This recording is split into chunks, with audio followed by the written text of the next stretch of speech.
Mark సువార్త 10వ అధ్యాయము 17వ వచనం. ఆయన బయలుదేరి మార్గమున పోవుచుండగా ఒకడు పరిగెత్తుకొని వచ్చి ఆయన ఎదుట మోకాల్లోని సద్బోధకుడా, నిత్య జీవమునకు వారసుడగుటకు నేనేమి చేయుదునని ఆయనను అడిగెను. యేసు, నన్ను సత్పురుషుడని ఎలా చెప్పుచున్నావు? దేవుడు ఒక్కడే గాని మరి ఎవడును సత్పురుషుడు కాడు. నరహత్య చేయవద్దు, వ్యభిచరింపవద్దు, దొంగిలియవద్దు, అబద్ధ సాక్ష్యములు పలకవద్దు, మోసపుచ్చవద్దు, నీ తల్లిదండ్రులను సన్మానింపుము అను ఆజ్ఞలను నీకు తెలియను కదా అని అతనితో చెప్పెను. అందుకతడు, బోధకుడా, బాల్యము నుండి ఇవన్నీ అనుసరిస్తూనే ఉంటేనని చెప్పెను. యేసు అతన్ని చూసి అతన్ని ప్రేమించి, నీకు ఒకటి కొదువుగా నున్నది, నీవు వెళ్ళి నీకు కలిగినవన్నీ అమ్మి పేదలకిమ్ము, పరలోకమందు నీకు ధనము కలుగును, నీవు వచ్చి నన్ను వెంబడించమని చెప్పాను. చాలు గమనించాలి. చదివిన వాక్య భావాలు మనం గమనించినట్లయితే ప్రియులారా, ఒక యవనస్తుడు యేసు ప్రభు కాడికి పరిగెత్తుకుంటూ వచ్చాడు. స్వస్థత కొరకు కాదు, డబ్బు కొరకు కాదు, మరి ఏదో సహాయం కొరకు కాదు, కానీ పరిగెత్తుకుంటూ వచ్చి మోకాల మీద పడి ప్రభువుని వేడుకుంటున్నాడు. నిత్య జీవం పొందాలంటే నేను ఏం చెయ్యాలి? అంతేగానదే నిత్య జీవానికి నేను వారసుడు అవ్వాలి, నిత్య జీవం నేను పొందుకోవాలి అని యేసు ప్రభుని ఆ యవనస్తుడు, ఆ ధనవంతుడు అడిగినప్పుడు యేసు ప్రభు, ఇదిగో నీ తల్లిదండ్రులను సన్మానించాలి, అలాగే దొంగతనం చేయకూడదు, అలాగే వ్యభిచారం చేయకూడదు అని కొన్ని ఆజ్ఞలను అతనికి చెప్పినప్పుడు అతడు అంటున్నాడు, ప్రభువా, నేను చిన్నప్పటి నుంచి వీటన్నిటినీ అనుసరిస్తున్నాను. హల్లెలూయా. నేను చిన్నప్పటి నుంచి వీటిని అనుసరిస్తున్నాను. ఇది చాలా గొప్ప విషయం అండి.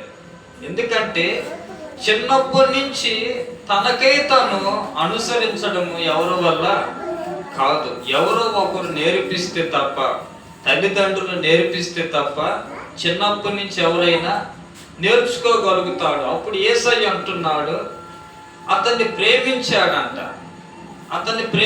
ఎందుకంటే యేసుక్రీస్తు యొక్క అడుగు జాడల్లో నడిచినప్పుడు, యేసుక్రీస్తు యొక్క ఆజ్ఞలను అతడు గైకొన్నప్పుడు యేసు ప్రభు అతన్ని ప్రేమించి అంటున్నాడు, నీకు ఒకటి కొదువుగా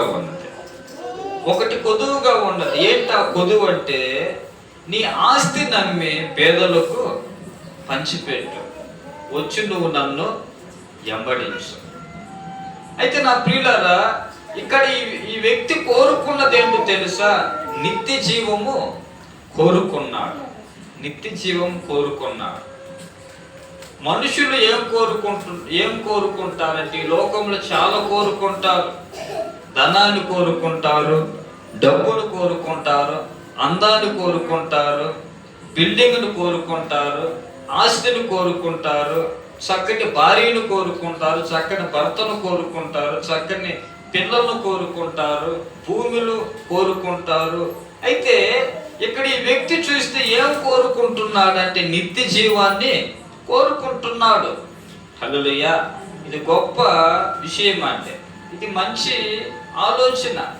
ఒక వ్యక్తి నిత్య జీవం కోరుకోవడం అంటే సంతోషకరమైన విషయమే, కానీ నిత్య జీవాన్ని పొందుకోవాలని అతనికైతే ఆశ ఉంది, కానీ పొందుకోనీయకుండా అతని జీవితంలో ఒకటి పనిచేస్తా ఉంది. ఏంటో తెలుసా? ధనాపేక్ష.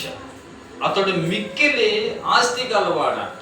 అతడు మిక్కిలి ఆస్తి గలవాడు. ఆస్తి అంతస్తులు ఉన్నవారు పురుగు వారిని ప్రేమించలేరు ఎక్కువగా.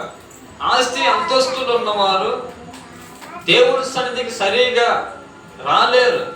ఆస్తి అంతస్తులు ఉన్నవారు ప్రభువుని సరైన రీతిలో గణపరచలేరు. నిత్య జీవాన్ని కోరుకోరు. ఎందుకో తెలుసా? బైబిల్ గ్రంథంలో యేసుక్రీస్తు చెప్పినట్లుగా ఒక ధనవంతుడు ఉన్నాడు, ఒక లాజరు ఉన్నాడు. కానీ ధనవంతుడు చనిపోయాడు, లాజరు కూడా చనిపోయాడు. వాళ్ళిద్దరు కూడా చనిపోవడం జరిగింది. ధనవంతుడేమో పాతి పెట్టబడ్డాడు, లాజరేమో దేవదూతల చేత కొనిపోబడటం జరిగింది. ధనవంతుడేమో నరకంలో వేదన పడుతున్నాడు, లాజరేమో అబ్రాహాము రొమ్మున నెమ్మది పొందుతున్నాడు. అంటే యేసు ప్రభు చెప్పిన మాట ఏంటంటే, ఎందుకు ఆ ధనాన్ని విడిచిపెట్టమంటున్నాడు, ఎందుకు ఆయనని వెంబడించమంటున్నాడు అంటే, ధనాపేక్ష సమస్త కీడులకు మూలమంట. కొందరు దానిని ఆశించి తమ్మును తాము పొడుచుకొని చచ్చిపోయారంట. ఈరోజు నా ప్రియులారా, ప్రపంచంలో చాలా వేగంగా ముందుకు సాగేది ఏంటో తెలుసా? ధనము. ధనము. ఎలాంటి వారిని కూడా ధనానికి లొంగిపోవాల్సింది. ఎలాంటి వారు కూడా ధనానికి లొంగిపోవాల్సింది. ఒకప్పుడు మనం ఫోన్ చేస్తే రింగ్ అయ్యేది. దాని తర్వాత కోవిడ్ టైంలో ఫోన్ చేస్తే కోవిడ్ గురించి చెప్పేది, అవునా కదా? ఇదిగో మాస్క్ ధరించండి, దూరంగా ఉండండి, కాస్త అందరితో ఉండగాకనండి కొన్నిసార్లు చెప్పేది. ఇప్పుడు ఫోన్ చేస్తే ఏం చెప్తుంది తెలుసా? ఎవరు? సైబర్ గాళ్ళు ఉన్నారు కాబట్టి మీ అకౌంట్లలో ఉంటున్న డబ్బులు లాక్కుంటారు, ఓటీపీలు వచ్చినా లేకపోతే డబ్బు సంపాదించాలి, అలా సంపాదించాలని చెప్పిన మీరు నమ్మగాక. అంటే ఈ రీతిగా చూస్తే నా ప్రియులారా, ధనాపేక్ష సమస్త కీడులకు మూలం. ఈరోజు ప్రపంచమంతా కూడా డబ్బు సంపాదించాలి అనే దాని మీద ఆలోచన కలిగి బ్రతుకుతూ, కానీ దేవునికి విరోధంగా బ్రతకడానికి కూడా ముందుకు సాగుతున్నారు. ఎందుకంటే డబ్బుతో నా ప్రియులారా ఈ లోకంలో కొన్నిటిని కొనొచ్చు, కానీ దేవుని డబ్బుతో కొనలేము. డబ్బుతో నిత్య జీవాన్ని కొనలేము. డబ్బుతో పరలోక రాజ్యాన్ని కొనలేం. డబ్బుతో పరిశుద్ధాత్మ దేవుణ్ణి కొనలేం. డబ్బుతో మారు మనసున రక్షణని కొనలేమంటే, ఈ రీతిగా నా ప్రియులారా డబ్బుతో పరలోక రాజ్యాన్ని, నిత్య జీవాన్ని మనం ఎప్పటికీ పొందుకోలేమనే విషయాన్ని మనం ఖచ్చితంగా గుర్తు పెట్టుకోవాలి. అయితే ఆ యవనస్తుడు అంటున్నాడు, నేను నిత్య జీవము పొందాలి, నిత్య జీవం పొందాలని యేసు ప్రభు గారికి వచ్చినప్పుడు యేసు ప్రభు అన్నాడు, నీకు కలిగి ఉన్నది విడిచిపెట్టు, నీకు కలిగి ఉన్నది వదిలిపెట్టు, నువ్వు వచ్చి నన్ను వెంబడించు. హల్లెలూయా. అంటే వెంబడించమంటే నువ్వు నాతో పాటు వచ్చేసేయ్. యాకోబు నువ్వు నాతో పాటు రా అన్నప్పుడు వలను విడిచిపెట్టి వచ్చేసాడు. మత్తయ్య రా అన్నప్పుడు ఆ వలల్ని విడిచిపెట్టి వచ్చేసాడు. పేతురు నువ్వు నన్ను వెంబడించంటే అన్నిటిని విడిచిపెట్టి వచ్చేసాడు. యేసు ప్రభు కూడా ఏమంటున్నాడు అంటే, నువ్వు నన్ను వెంబడించు. అయితే అతడు అంటున్నాడు, ఆ మాటకి చూడండి ఏం జరిగింది అక్కడ. అతడు మిగుల ఆస్తి గలవాడు గనుక ఆ మాటకు ముఖము చిన్నబుచ్చుకొని దుఃఖపడుచు వెళ్ళిపోయిను. అంటే అతడు మిగుల ఆస్తి గలవాడు గనుక ఆ మాటకు మిక్కిలి దుఃఖపడి ముఖము చిన్నబుచ్చుకొని అక్కడి నుంచి వెళ్ళిపోయాడంట. యేసయ్య కావాలన్నోడికి డబ్బు ఎందుకు? యేసయ్య కావాలన్నోడికి లోకం ఎందుకు? యేసయ్య కావాలన్నోడికి ఈ లోక ఆశలు ఎందుకు? యేసయ్య కావాలన్నోడికి లోకంలో ఉంటున్న కోరికలు ఎందుకు? పాపం ఎందుకు? లోక ఇచ్చేది ఎందుకు? ఒకసారి ఆలోచించండి. ఒకసారి ఆలోచించండి. యేసయ్యే కావాలన్న వాళ్ళకి లోకం ఎందుకు? ఒకసారి ఆలోచిద్దా. కాబట్టి యేసుక్రీస్తు కూడా కొన్నిసార్లు మన తమతున్న మాట ఏందో తెలుసా? నీకు ఏ మార్గం కావాలి? 2 మార్గాలు ఉన్నాయి. ఒకటి పరలోకం, ఒకటి పాతాళం. ఒకటి పరలోకం, ఒకటి పాతాళం. మరణము జీవము దేవుడు మన ఎదుట ఉంచాడు. నువ్వు ఏది కావాలో నిర్ణయించుకోమన్నాడు. కాబట్టి అక్కడ 2 మార్గాలు ఉన్నాయి. ఆ యవనస్తుడికి 2 మార్గాలు ఉన్నాయి అక్కడ. ఒకటి లోకము, లేక ఒకటి ధనము, ఒకటి నిత్య జీవం. యేసు ప్రభువుని నమ్ముకుంటే నిత్య జీవం పొందుకుంటాడు. యేసు ప్రభువుని వెంబడిస్తే నిత్య జీవానికి చేరుకుంటాడు. యేసు ప్రభువును కాకుండా డబ్బునే నమ్ముకొని వెళ్ళిపోతే లాస్ట్కి గబ్బైపోతాడు అనే విషయం అతనికి తెలియదు. కానీ లాస్ట్కి ముఖం చిన్నపుచ్చుకున్న అక్కడి నుంచి వెళ్ళిపోయాడండి. చూడండి, బైబిల్ గ్రంథంలో ఒక ఆయన ఉన్నాడు, దేవునితో పాటు నడిచి వెంబడించాడు. అది కూడా చూద్దాం. ఆదికాండం 5వ అధ్యాయము 21వ వచనం. ఆదికాండం 5:21. హానోకు 65 ఏండ్లు బ్రతికి మెతూషేయలును కనెను. హానోకు మెతూషేయలును కనిన తరువాత 300 ఏండ్లు దేవునితో నడుచుచు కుమారులను కుమార్తెలను కనెను. చాలు. హల్లెలూయా. హానోకు దేవునితో నడిచాడంట. ఎన్ని రోజులు? 300 ఏండ్లు. అంటే దేవునితో నడవడం అంటే ఆయన వెనక్కి వెళ్ళడమా, లేకపోతే ఆయన చేయి పట్టుకొని వెళ్ళడమా? కాదంటే వాక్యానుసారంగా నడిచాడంటే. హల్లెలూయా. దేవునితో 300 సంవత్సరాలు నడిచాడంట.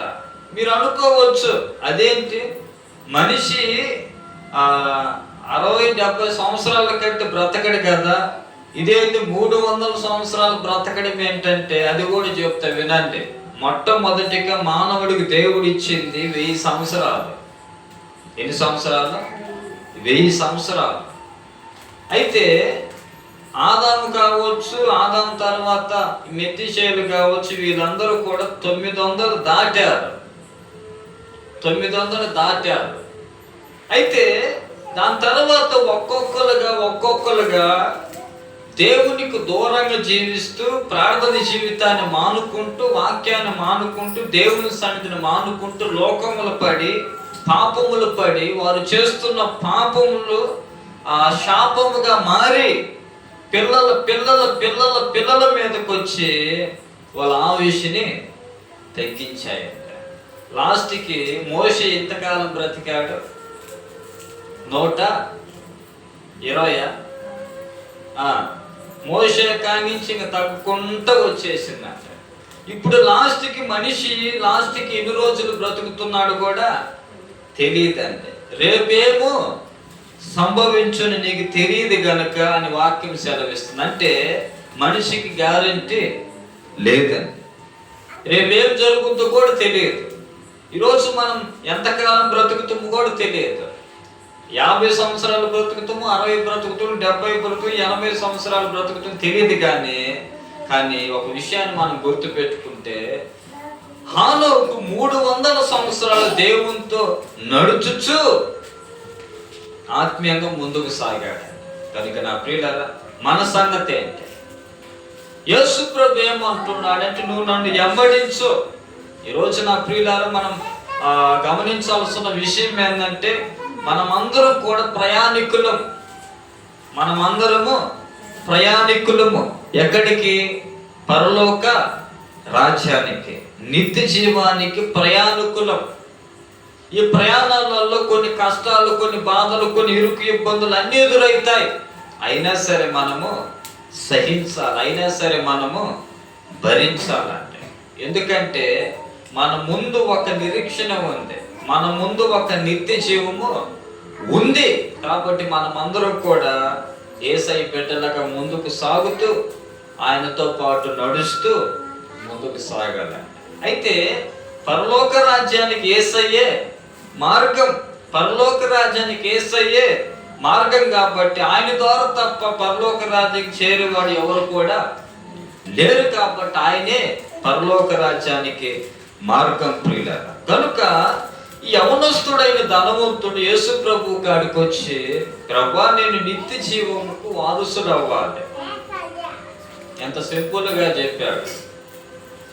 ఒక ఇంటికి వారసుడు అవ్వచ్చు, లేక ఒక ఆస్తికి వారసుడు అవ్వచ్చు, లేకపోతే ఒక ఊరికి వారసుడు అవ్వచ్చు. కానీ నిత్య జీవానికి వారసుడు కావాలంటే అది చాలా భారమైనది, చాలా కష్టమైనది. అంటే చాలా భారమైనది, కష్టమైనది.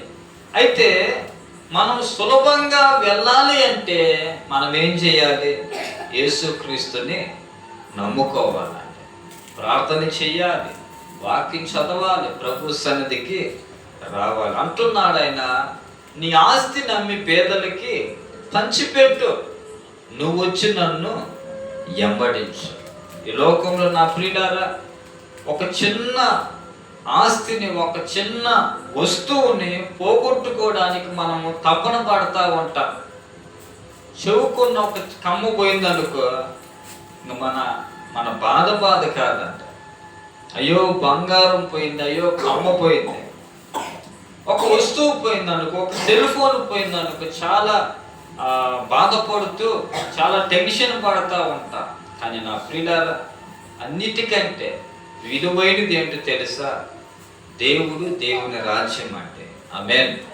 అన్నిటికంటే దేవుడికి ఇచ్చే సమయము చాలా విలువైనదండి. కాబట్టి మనం దాన్ని సంపాదించాలి, దాన్ని పొందుకోవాలి. ఈరోజు నేను ప్రార్థించాను, దేవునికి స్తోత్రం. ఈరోజు నేను వాక్యం చదివాను, దేవునికి స్తోత్రం. ఈరోజు నేను నా కళ్ళను పరిశుద్ధంగా పెట్టుకున్నాను, దేవునికి స్తోత్రం. ఈరోజు నా నోటిని జాగ్రత్తగా పెట్టుకున్నాను, దేవునికి స్తోత్రం అంటూ నిన్ను నువ్వు కంట్రోల్ చేసుకుంటూ, నిన్ను నువ్వు సరి చేసుకుంటూ, వాక్యమాన్ని శుద్ధితో నిన్ను నువ్వు నలగొట్టుకుంటూ నువ్వు ఎంతగా దేవునికి లోబడి ఆయన అడుగు జాడల్లో ఆయనని ఎంబడించినట్లయితే ఖచ్చితంగా ఏదో ఒక రోజు మనకి నిత్య జీవము దొరుకుతుందండి. హల్లెలూయా. అయితే మనము ఎంతకాలం బ్రతికినా కూడా, అనగా ఒక మనిషి 60 సంవత్సరాలు బ్రతికిండు అనుకుందాం. 60 సంవత్సరాలు బ్రతికాడు. ఇప్పుడు హానోకు దేవునితో 300 ఏళ్ళు నడుచుచు పిల్లల్ని కన్నాడంట. 300 ఏళ్ళు నడుచుచు పిల్లల్ని కన్నారు. మనం కూడా పొద్దున్న లేచిన కానించి ఏదో ఒక ఉద్యోగం కంటూ, ఏదో ఒక పని కంటూ వెళుతూ, అలాగే మన పిల్లలను పోషించుకుంటూ, మన పిల్లల కోసం కష్టపడుతూ, వాళ్ళ యొక్క ఫీజులు, వాళ్ళ యొక్క వస్తువులు తీసుకుంటూ, వాళ్ళ కోసం ఎంతో ఖర్చు పెట్టుకుంటూ, వారికి వివాహాలు చేస్తూ, వారి యొక్క జీవితాల కొరకు ఎంతో కష్టపడి మనం సంపాదించిన సంపాదన అంతా కూడా లాస్ట్కి మనము నిత్య జీవము పొందుకోకపోతే మనం పడిన ప్రయాసం అంతా వ్యర్థమేనండి. అంతే కదా. ఈ లోకంలో ధనవంతుడైన వాడు పాతాళంలో ఎలాగాని వస్తాడంటే వ్యాధన పడుతూ ఉంటాడు. అయ్యో నేను భూలోకంలో ఇష్ట ప్రకారంగా బ్రతికాను. అక్కడ అబ్రాము అంటున్నాడు ధనవంతుడితో, కుమారుడా, నీవు నీ జీవితకాలం అంతా నీకు ఇష్టం వచ్చినట్లుగా జీవించితివి, కాబట్టి ఇక్కడ నువ్వు వేదన పడుతున్నా. కుమారుడు, నీవు నీ జీవిత కాలం అంతా కూడా నీకు ఇష్టం వచ్చినట్లుగా బ్రతికావు. ఈరోజు నా ప్రియులారా, దేవుడు మనకి ఇచ్చిన జీవితము మనకి ఇష్టం వచ్చినట్లుగా బ్రతకడానికి కాదండి, దేవుణ్ణి వెంబడించడానికి, దేవుణ్ణి మహిమపరచడానికి, దేవుణ్ణి కలిగి ఉండడానికి, ఆఖరికి పరలోక రాజ్యానికి, నిత్య జీవానికి చేరడానికి యేసు ప్రభు మనకి ఈ జీవితాన్ని ఇచ్చాడు. మనల్ని క్షమించాడు, మనల్ని మన్నించాడు. తప్పిపోయిన మనల్ని ఎంతగానో ప్రేమించి ఈ లోకానికి యేసు ప్రభు మరలా వచ్చి మనందరి కోసం తన ప్రాణాన్ని పెట్టి సమాధి చేయబడి తిరిగి లేచి మరలా చెప్పాడు, నేను త్వరగా వస్తా. హల్లెలూయా. నేను త్వరగా వస్తా. దేనికంటే నిన్ను తీసుకొని పోవడానికి, మనలందరిని కూడా తీసుకొని పోవడానికి. ఎవరెవరు దేవుణ్ణి వెంబడించారు, ఎవరెవరు పరిశుద్ధంగా బ్రతికారు, ఎవరెవరు దేవునితో నడిచారు, ఎవరెవరు ఆయన సన్నిధిలో నమ్మకంగా ఉన్నారు, వాళ్ళందరికీ ఒకరోజు దేవుడు తన రాజ్యంలో వారసులుగా చేస్తాడంటే. హల్లెలూయా. వీళ్ళందరినీ దేవుడు ఒకరోజు వారసులుగా చేస్తాడు. అట్ట కాకుండా యవనస్తుడు వలె ప్రతిదానికి అలుగుతూ, ప్రతిదానికి మూతి ముడుసుకుపోతూ, ప్రతిదానికి మందిరాన్ని మానుకుంటూ, ప్రతిదానికి మనం అలిగామనుకో రేపు తన్నులు పడతాయి. ఎక్కడ? అక్కడ. ఈరోజు మనుషులకి అలుగుడు ఎక్కువైపోయింది. దేని మీద? దేవుని సన్నిధి మీద అలుగుడు ఎక్కువైపోయింది. ఏదన్నా ఒక చిన్న వాక్యాన్ని చెప్పామనుకో, నా గురించే కదా, నన్నే కదా అన్నదే, నా గురించే కదా అన్నదే, నా గురించే కదా చెప్పిందని వచ్చేవారు మేము కనిపించరు. ఇంకప్పటి నుంచి కనిపించరు. వచ్చే వాళ్ళు కూడా రానిరు. ఇదంతా లోకసరమైన కోపం. మన కోపం దేవుని నీతిని నెరవేర్చు. ఇదంతా లోక సంబంధమైన పద్ధతులు. కానీ ఆత్మీయంగా ఆలోచిస్తే, ఆత్మీయంగా మనసు పెట్టి మనం గ్రహిస్తే ఖచ్చితంగా మనం ఏ పార్టీ వారు. ఒక మనిషి పరలోక రాజ్యాన్ని పొందుకోగలుగుతాడా? అది ఎలాంటి రాజ్యం ఒకసారి మీరు ఆలోచించారా? అది బంగారుతో, ముత్యములతో, బంగారు రోడ్లు, ఆకలి ఉండదు, దప్పికొండదు. అలాంటి రాజ్యములు యుగయుగాలు ఉండబోయే రాజ్యాన్ని దేవుడు మనకి ఇస్తాను అంటే మనము విడిచిపెట్టలేకపోతున్నాం. కొన్ని విషయాలు ఈ లోక ఆశని విడిచిపెట్టలేకపోతున్నాం, వ్యర్థమైన సహవాసాలు విడిచిపెట్టలేకపోతున్నాం, పాపాన్ని విడిచిపెట్టలేకపోతున్నాం. మన కళ్ళ ద్వారా, మన నోటి ద్వారా, మన తలంపుల ద్వారా జరిగిస్తున్న తప్పులను విడిచిపెట్టలేకపోతున్నాం. నా ప్రియులారా, ప్రభు సన్నిధినైనా మానుకుంటారు కానీ కొంతమంది టీవీని మానుకోరండి. ప్రభు సన్నిధినైనా మానుకుంటారు కానీ కొన్ని వ్యసనాలు మానుకోరండి. అంటే వీళ్ళకి ఏది ముఖ్యమో ఆ పాపాలే ముఖ్యం, వీళ్ళకి ఏది ముఖ్యమో ఆ వ్యసనాలే ముఖ్యం. కాబట్టి యవనస్తుడికి ఏది ముఖ్యమో డబ్బే ముఖ్యం. అలాంటి వాడు యేసు ప్రభు కాడికి వచ్చి నిత్య జీవం కావాలని ఎందుకు అనాలి? ఆలోచించాలి. నిత్య జీవం కావాలంటే పాపాన్ని విడిచిపెట్టాలనే విషయం అతనికి తెలియదా? నిత్య జీవం కావాలంటే లోకానికి వేరవ్వాలంటే తెలియదా? అందుకనే ఈ మూర్ఖులు ఈ తరము వారికి వేరై ఏం పొందాలి? రక్షణ పొందాలి. ఆమేన్. వాళ్ళు ఏం ప్రకటించారంటే అపోస్తులు, మూర్ఖులు ఈ తరము వారికి వేరై రక్షణ పొందాలి. ఈ తరము వారికి, ఈ లోకానికి మనం వేరవ్వాలి. వేరైనప్పుడు రక్షణ మనం పొందుకుంటాము, నిత్య జీవం మనము స్వతంత్రం ఎంచుకుంటామని. కనుక నా ప్రియులారా, విన్న వాక్యాన్ని మనం గమనించినట్లయితే హానోకు దేవునితో 300 సంవత్సరాలు నడిచాడంట. తప్పిపోకుండా నడిచాడు. ఎవరు చెప్తున్నారంటే దేవుడి స్వయంగా సాక్ష్యం ఇస్తున్నాడు, పరిశుద్ధాత్మ దేవుడి సాక్ష్యం ఇస్తున్నాడు. హానోకు 300 ఏళ్ళు దేవునితో నడుచుచు తన జీవితాన్ని కొనసాగించాడు. మరి మన సంగతి ఏంటి? కనీసము 6 రోజులు పని చేసి 7వ రోజు ఆదివారమైన మందిరానికి రండి అంటే కొంతమందికి బద్ధకం. 6 రోజులు కష్టపడండి, 7వ రోజు నా కాడికి రండి బాబు అంటే కొంతమందికి అది కూడా కష్టమండి. వారానికి 1 రోజు అనగా ఆ రోజంతా దేవుని సన్నిధిలో ఉంటారా? ఉండరండి. కనీసం ఒక 2 గంటలేమో గడుపుతాం, అంతే కదా. 1 గంట సేపు దేవుని స్తుతిస్తాం, 1 గంట సేపు ప్రభు వాక్యాన్ని వింటాం, అంతేగా. ఇంక మిగతాదంతా నీ ఇష్ట ప్రకారంగా జీవిస్తుంది. కనీసం ఆ 2 గంటల సమయం కూడా దేవునికి ఇవ్వలేకపోతే ఒక రోజు నాకు అప్పుడప్పుడు ఒక ఆలోచన వస్తుంది. యేసయ్య సన్నిధిలో 1 గంట సేపు కూర్చోడానికి మనకి నడుము నొప్పులు వస్తాయి, విసుగు వస్తుంది. కానీ యుగాలు పరలోక రాజ్యంలో ఉండగలుగుతామా? ఒకసారి ఆలోచించండి.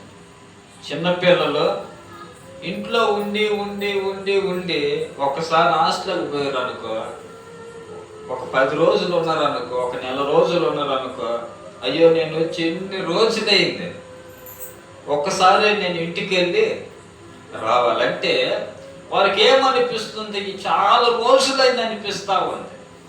ఈ రీతిగా నా ప్రియులను మనం గమనించినట్లయితే మనం కూడా లోకంలో ఉండి ఉండి ఉండి ఉండి మందిరానికి రావాలంటే ఏదో కొత్త అనిపిస్తుంది. సరే ఇదంటే పోనీ. పరలోక రాజ్యానికి పోవాలంటే అది కష్టమా కాదా? కష్టమా. 1 గంట సేపు ప్రభు సన్నిధిలో ఉండలేని మనము యుగాలు తరతరాలు ఆయన రాజ్యంలో ఆయనతో పాటు ఉండి పరిశుద్ధుడు పరిశుద్ధుడు పరిశుద్ధుడు పరిశుద్ధుడు అంటూ దేవారాత్రులు మనము దేవుని స్తుతిస్తూ ఉండాలంట. మన వల్ల అయితే నాడు ఏ పనులు ఉండవు, ఏ సహవాసాలు ఉండవు. కొద్దోడు అత్తకాడికి పోయి మీటింగ్ చేసి వస్తే కొంచెంసేపు వదిన కాడికి వెళ్ళి సీరియల్ చూసి వస్తా అంటే కుదరదండి. హల్లెలూయా.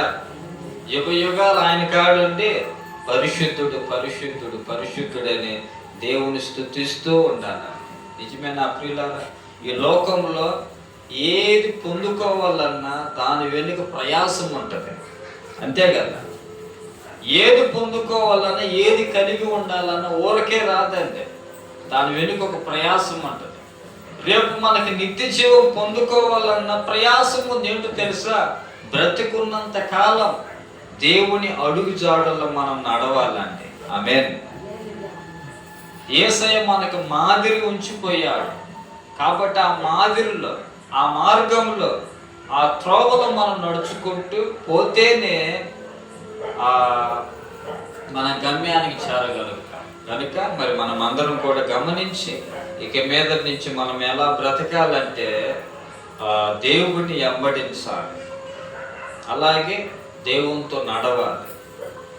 ఆయనని వెంబడించేటప్పుడు, ఆయనతో పాటు నడిచేటప్పుడు కొన్ని శ్రమలు వస్తాయి, కష్టాలు వస్తాయి, పడిపోతామేమో, నా వల్ల కాదేమో అనిపిస్తుంది. కానీ ప్రభువుని వేడుకుంటూ ఆయన పాదాలు పట్టుకుంటూ ప్రార్థన జీవితం చేస్తూ వాక్యాన్ని ధ్యానిస్తూ దేవుని ఆత్మ సహాయాన్ని కోరుతూ మనం అందరం కూడా ముందుకు సాగాలి. అందుకని ఒక పాట ఉంది, నడిపిస్తాడు నా దేవుడు శ్రమలోనైనా నన్ను ఏడువాడు. అంటే దేవుడు నడిపిస్తాడు. నువ్వు నడుస్తానంటే నడిపిస్తాడు. యేసయ్య ఆ నీటి మీద నడుచుకుంటా వస్తే పేతురు అది చూసి, ప్రభువా నువ్వే అయితే నీలాగా నన్ను కూడా నడిచే కృపనిస్తావన్నప్పుడు సరే రమ్మన్నాడు. నడిచాడు. హల్లెలూయా. నడిచాడు కానీ అల్ప విశ్వాసంతో అలలను చూసి మునిగిపోయాడు. యేసు క్రీస్తు తర్వాత మనిషి అనేవాడు నీటి మీద మొట్టమొదటి నడిచాడు అంటే అది పేతురేనంటే. కనుక మనం కూడా నడవాలి. ఎందుకంటే ఎమ్మటే ఒక్కసారి మనం నడుచుకోలేము. చిన్నపిల్లలు పుట్టిన తర్వాత ఎమ్మటే నడక రాదండి. కింద పడుతూ లేస్తూ, కింద పడుతూ లేస్తూ, కింద పడుతూ లేస్తూ దాని తర్వాత నిలబడతారండి. హల్లెలూయా. ఈరోజు మనం కూడా కొన్నిసార్లు పడిపోతాం, కానీ మరలా లేవాలి. పన్నోడు పన్నట్టుగా ఉండకూడదు, మరలా లేవాలి. ప్రభు నన్ను క్షమించు, ఇక మీదటి నేను జాగ్రత్త నడుచుకుంటా, నా చేయబొట్టుకు నడిపించని ముందుకు సాగాలి. దేవుడి మాటలు దీవించి ఆశీర్వాదించునుగాక. ఆమేన్. ప్రార్థన చేసుకుందాం. ప్రేమ కలిగిన నా తండ్రి, కృప కలిగిన దేవ, కనికరము కలిగిన నా యేసయ్య పరిశుద్ధుడా, నీ పరిశుద్ధమైన నామానికి కృతజ్ఞతాస్తుతులు స్తోత్రాలు చెల్లించుకుంటున్నాను. ఇదిగో నాయన, ఎంతవరకు పాటలతో నిన్ను స్తుతించాను, ఆరాధించాం, మహింపరుస్తూ వచ్చాం కనుక నాయన, మరి నీ నామానికి మాత్రమే ఈ కూడిక ద్వారా మహిమ కలిగిందని మేము నమ్ముతుంటున్నాం. అలాగే విన్న వాక్యాన్ని మేమందరం కూడా గమనించి, అవును తండ్రి, నిత్య జీవం మేము పొందుకోవాలి అంటే నిన్ను వెంబడించాలి, పరలోక రాజ్యానికి మేము చేరాలంటే నీతో పాటు నడవాలి. వాక్యపు వెలుగులో మా జీవితాన్ని మేము కొనసాగించాలి.